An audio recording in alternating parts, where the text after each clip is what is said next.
It's it's a long title, Renderings of Audacity. I am here on behalf of my co-authors, um, Dr. Shauna Leaf, Dr. Tamara Lawson, Dr. Amber Coleman, and Dr. Melanie Bertrand, who are not able to be here with me today, but they all participated in the analysis of this data and writing of this paper. So I just want to give a little bit of my own background. So this study took place with students in Flint, Michigan. And as I've seen a couple of you in other talks, I'm from Flint, Michigan. So this is my positionality statement, if you were. I also am the mother of a Black son who was suspended, and he's actually one of the participants in the study at the time. He's 18 now. He's not a child anymore, 20 actually. But at the time, he was part of this study. And so that's why I became just very interested in student push out, student exclusion. So that is my research area, how it is Black students are excluded from educational experiences, but not just students, teachers as well, and whole communities. And we see this happen in things like school shutdowns. In the United States, lots of community schools have been closed in neighborhoods that need the most. In the states, we also have seen a long history of especially Black teachers being pushed out of the educational arena, which some of the other talks kind of touched on a little bit earlier about how over 80% of the teaching force in the United States are usually white women, yet the two students that they are teaching are very diverse in everything but. And so, especially when it comes to Black teachers, that started after the Brown v. Board decision, quite honestly, which was in 1954. Then we had Brown v. Board 2, which was in 1955. And what Brown v. Board did effectually was say that you could not disallow Black students from being in classrooms and being in schools because of their Blackness. And there was, a fight, which is why we had to have Brown v. Board 2. And ever since then, unfortunately, in the United States, we have found very creative ways to continue to exclude students regardless of the decision. So that's a little bit about what we know. What I was very interested in is there is a lot of research already about what we call the school to prison pipeline in the States, which is this idea that students are pushed out of schools, usually through suspension and expulsion, out of schools and out of classrooms and put out into the streets, and most likely will never come back, and why it is that happens. One of the things that I thought was missing from some of this literature is what the psychological effects were to the students and how that instance of suspension or expulsion created like an attitude shift about how the student themselves viewed schooling and learning, right? What it did to their relationship with the whole education marketplace. So our first research question was to the students, since your suspension, how do you believe the school views you? So how do they believe the school that pushed them out thinks about them? And then since your suspension, how do you view yourself? So the two theories that I use to pose this conversation is structural violence, which was put forth by Gautam first in 1969. And what he writes about is the pretty much life chances, right? The avoidable difference between the possible and actual realization of human potential. So when we think about things like access death, or access suspensions or disproportionality in any way, we have certain communities where cancer rates are higher. Again, in the United States, and I know in other places around the world, you have higher cancer rates because they place a lot of the factories in poor and minoritized communities, right? But the rich white suburban communities don't have the same cancer rates. They also don't have a factory in their backyard. And they fight to not have those things. Right now, we're having the fights about data centers in the United States very hard. In Arizona, the state that I currently live in, we're short on water. And so to see all these data centers trying to pop up, like these communities are coming out and some of them are winning, but in Black and Brown communities, not so much. So that's just an example of some of the structural violence. It's like the violence that's every day and all around, that's kind of in the water that we live in. And then Black crit. Black crit is an extension of critical race theory. Michael Dumas and Ross in 2016 created Black crit because a lot of people assumed that critical race theory was about Blackness, and it was not. It was about race and raciality in law and legal jurisprudence, and then extended into the education system. But Michael Dumas wanted to focus on specifically how it is that different acts of violence impacted Black life.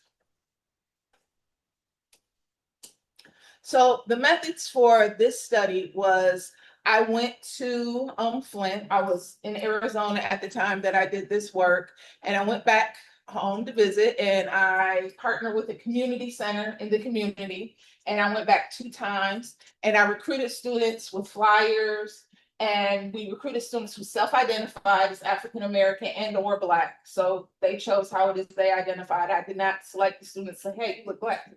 They had to decide that that's what they wanted to self-identify as.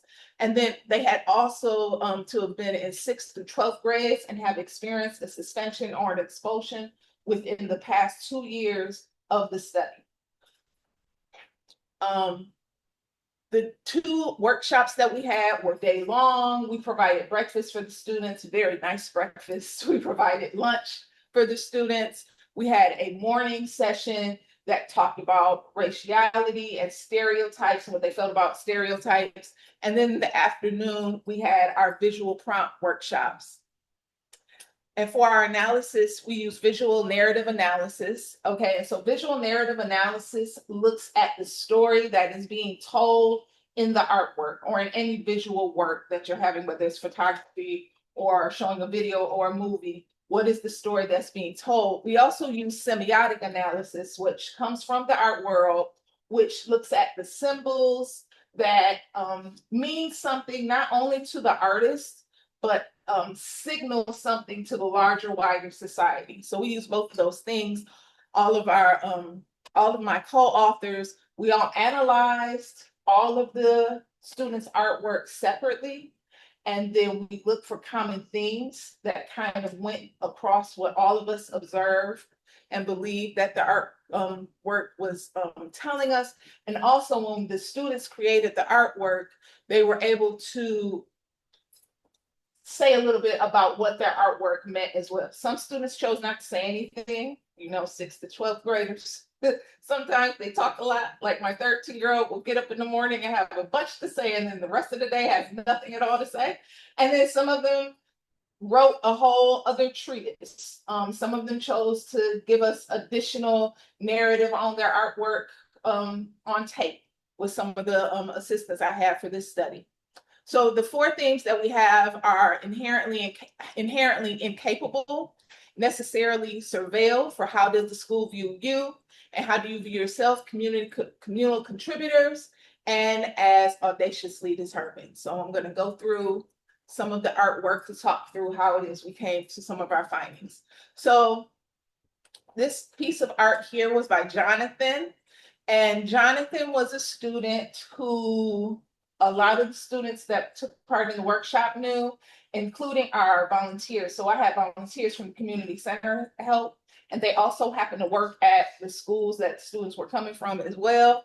And so Jonathan was described as someone who someone would have said was mildly retarded. We know that's not really the appropriate language anymore, but so kids kind of picked on him a little bit. And even in the workshops, I could see those dynamics taking place when he was participating and when he was talking. So he did not really talk that much. He was very, very quiet, but his artwork spoke loudly. So in this picture, we see him here with the smile, and he tells you me, shows you right there, he's me. And then you see what he drew as being the teachers, and they're saying things like he is mean, he is going to fail, he is not smart. And what is very interesting is he's walking away, but he's very aware of what they're saying about him right behind his back. And he's just walking with the other students and just going on his way with a smile on his face. So his smile masks what we call double consciousness. W.E.B. Du Bois wrote about the double consciousness when he was writing about anti-Blackness. And it's just this idea that there's a way that you have to walk in the world as not just a Black person, but any minoritized population, when you know people are saying things and making assumptions about you, and you still have to keep going. And so he still has this smile on his face, even though he's very aware of all the negative stereotypes that these teachers hold about him and the things that they're saying about him. Another student, Kelvante was only got suspended one time, which is what was very interesting, because Kelvante talked about how after his one time getting into a fight, got into a fight one time, and then after that one time, everybody just talked about him like, oh, you a fighter, you just start stuff and blah, blah, blah. He was like, I've never been in a fight before. This is the only time I've ever been in a fight. Why are they saying this about me? And so this right here, the necessarily surveilled Calvante is showing like all of these eyes, and the eyes were a theme across a lot of the students' artwork. You're only going to see some of them, but eyes were a big theme in the artwork. So all of the students had an idea that they were being watched all the time. But even though they were being watched, Carl, who had 24 suspensions, right? 24 suspensions, and in his artwork, he says that, and he was the picture at the beginning. He said that the eye is white American. If they keep watching me, eventually they will burn. So this idea that if they keep staring at me, they're going to burn because I'm so great, I'm so wonderful, I'm going to keep doing what it is I do, right? On the opposite side, how do the students look at themselves? Well, they saw themselves as contributors, communal contributors. Jermaine, who wrote the first, not that's Jermaine's. Jermaine drew himself as a superhero. I don't know if you guys have the Flash, but the Flash was really big during this time, and he drew himself as a superhero coming out to help. But then when he addressed how it is he felt the school looked at him, he then turned around and he drew himself as Zoom. And Zoom is the villain to the Flash. So he saw himself as the superhero, but he believed the school saw him as the villain. Jonathan, the student who drew the picture of the teachers talking about his back, you notice here with his picture where he was like, how does he see himself? He drew himself as an artist and as a performer. The student who barely spoke in the workshop was very extroverted in his art. And another thing that we noticed in the pictures is the pictures where the students were drawing themselves and what they thought about themselves. They used a lot of vivid colors, they used a lot of expression, but in the pictures where they talk about what the teachers thought about them, they tended to be more dreary, more singular in their color, black and white for the most part.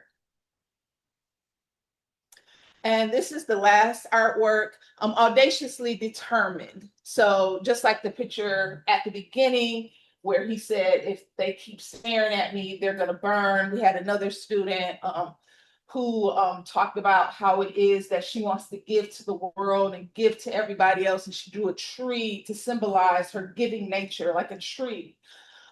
This right here, this is work from my son. This is the work that he did in the workshop. And there's a lot that he said here in this picture. You see a disembodied gun, so it's like there's always violence coming their way. And going back to our theory of Galton's theory of structural violence, this is taking place in Flint, Michigan. If you're from the States, Flint unfortunately has a horrible reputation way before the water crisis, often as one of the most violent cities in the United States. So this sense that something is always kept coming after the young people, something's always like imminent to happen to them, but still he's reaching toward this graduation cap, even though he is the target. So he is both the target and represents himself as the we, understanding that is the Black youth in this moment for this study in Flint, Michigan, but representative possibly to students everywhere. So again, just wanting to note that in the pieces, we see the discrepancy between what the students see of themselves and what they believe the educators and the education system sees of them, and how it is they were determined regardless to see themselves in this positive light. the implications is that the students will get tired of seeing themselves in this positive light, and they will disassociate themselves from the educational system and come to realize that school is not a place for them.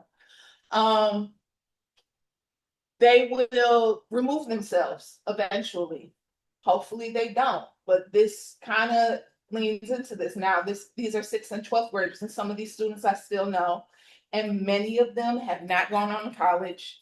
I can only speak for my son who's in my house. Anything having to do with education, he is very negative about it, and he always says it's just not for me. So that makes me very sad as an educator, but I did see kind of the things that were happening again, which is why I'm in this. What do I think we need to do? You need to use more art. In the States, we do not fund art. If anything, we're taking things away. We need to use it because it gives us insight into what students are thinking. We need to humanize educator training. We need to make sure that they are trained about how it is that you treat young people, developmentally appropriate, because kids are kids and kids are going to get in fights, right? Kids are going to do things. And we need to protect the audacity that they have that determines that they're going to be great and wonderful, regardless of these suspensions and these expulsions and what it is they think that is being said about them. And that is the end. Thank you very much.